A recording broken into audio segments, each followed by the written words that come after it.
All right, we're going to take a look at 825a. So we are factoring here when we have a special case. So if I look at my expression here, you can notice that the x term is missing. So to factor, we're going to use the method we've been working on, the generic rectangle and the diamond. So remembering that your x squared terms go in your bottom left-hand corner of your generic rectangle, and your 1's go in the top right-hand corner.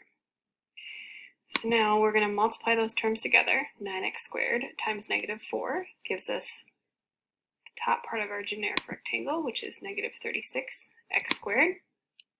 And if you recall, we have 0 x terms, and x terms are what go in the bottom of our of our diamond. So we're going to put 0 x's in there, because there are no x's in our expression.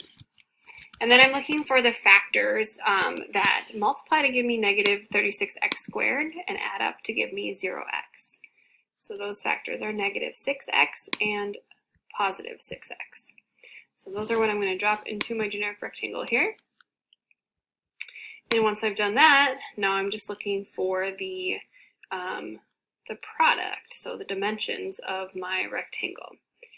All right, looking at the left-hand column there, we have to figure out the greatest common factor that goes into 9x squared and negative 6x, so that would be 3x. And then I know that to get 9x squared, I have to multiply 3x by 3x. And then to get this negative 6x, that would be multiplying 3x times negative 2.